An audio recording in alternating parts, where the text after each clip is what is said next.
world entered a period of heightened uncertainty as efforts to contain the COVID-19 virus halt supply chains and induced movement restrictions adversely affecting economic activity. No doubt, it has been an increasingly trying time as businesses struggle to meet their obligations to their financiers, shareholders, and their responsibilities to the livelihood it sustains. Thankfully, vaccines have been found, and as successful vaccination rollouts continue to gain momentum in parts of the world, global recovery is expected to be uneven with prolonged and persistent uncertainty. How then do businesses plan in the face of decreasing revenue and mounting debt obligations? What are the best practices to have when managing business through a crisis? In our series, Restructuring in Times of Crisis, we explore these questions. Hear from Sage 3's directors and our network of partners as they share their experiences and lessons gained from their multiple successes in resolving large and complex financial distress situations.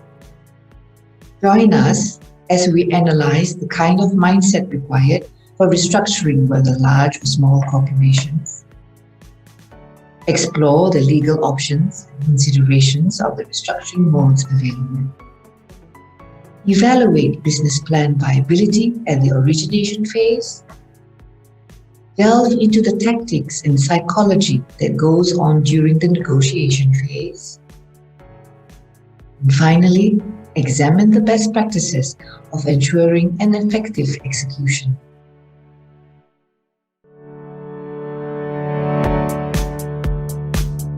Form an immediate exco that includes the MD, chief financial officers, perhaps one or two of the most influential board members, and they're entrusted with this restructuring. You cannot solve everything.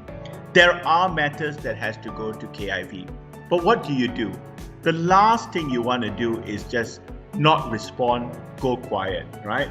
Because if you give people the silent treatment, then they're going to get annoyed. The creditor is the de facto owner, right?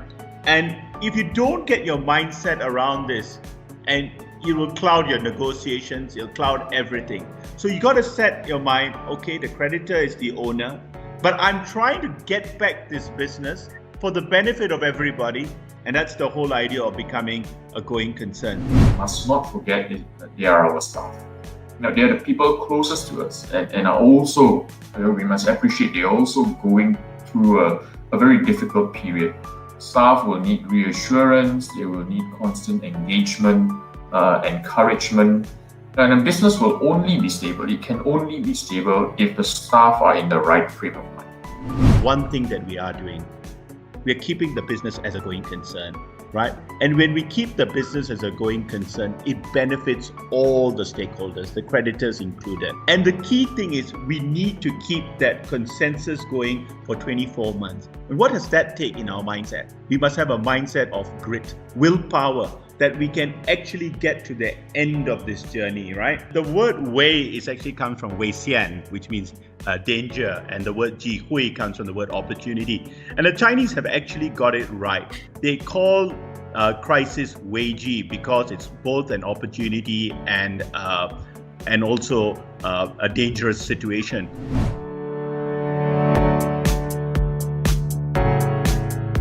We think the CDRC and the SDRC approach is good because you are able to achieve a considerable amount of success, and there's a right mix of protection provided by the standstill. You have to go on a consensus basis, and there are clear rules in place for CDRC and SDRS. The preferred route is Section 366 plus CDRC. When you decide on which option is best for you, you need to understand the characteristics of each of these options. Consider the scope of the various options that are available. Under CDRC, you will have they have a definition of what they call participating institutions. Okay, and these are essentially financial institution creditors. But if you do not fall within this category, CDRC does not exclude. You can, if you want, you can participate along with the process, and as long as you fall within the same class of creditor as well.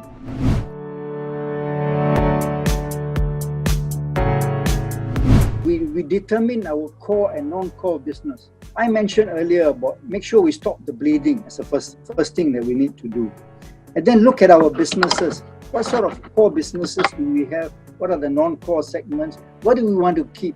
We've got revenue and we've got cost. And on both sides, we can see that you've got to ask yourself, what is the problem that the company is facing? Is it an industry problem or is it a company-specific problem? Because if we talk about industry problem, industry, of course, they're cyclical. I know we know some business, they are cyclical and some are secular or systemic. Revenues could be under threat. I think you've got to look at your lines of products or offerings that you have and what are the ones that you can continue to provide to your clients. So then we have an honest assessment of the EBITDA multiples. What sort of earnings can we get over the next couple of years? I know we know COVID times, the situation is it could be 2 years before we find a vaccine. We've got to live with this 2 years and maybe a few years after that.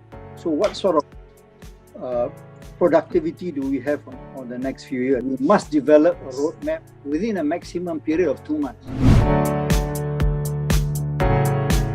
Now, the essence of that is to accommodate within the environment. You must have empathy to all stakeholders. The creditor banks, which number a lot and sometimes behave in a herd fashion, and then the borrower on this side, who can be intimidated by those numbers.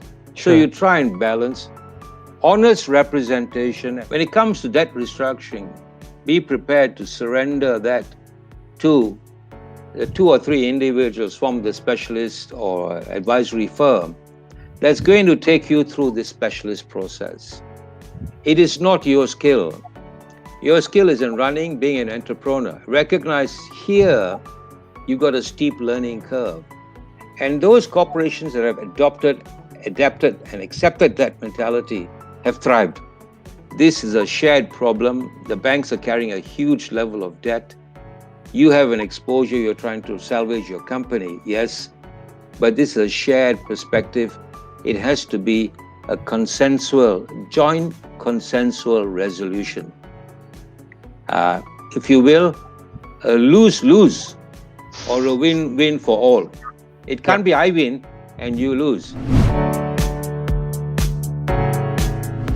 Leadership. Somebody's got to be leading this.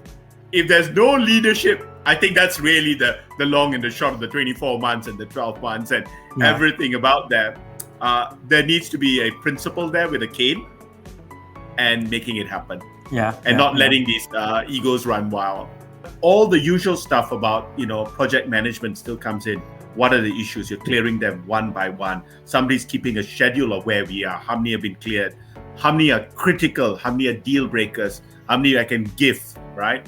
And that, coming back to consensus, and compromise. Restructuring is about compromise. If you forget that at the execution phase, you're going to have the same problem you had at the negotiation phase. We hope that you have found this summary informative and helpful. Though some sections are only relevant to large corporations, the ideas can be adopted by SMEs where relevant. Please do share this video as the series taps into the wealth of practical experience in assisting businesses to manage critical issues on restructuring. We all need to work together to overcome both this health and economic crisis. Should you wish to learn more about the topics and issues covered in this video, head over to our website at sage3.com, where links to the full video of each episode are available.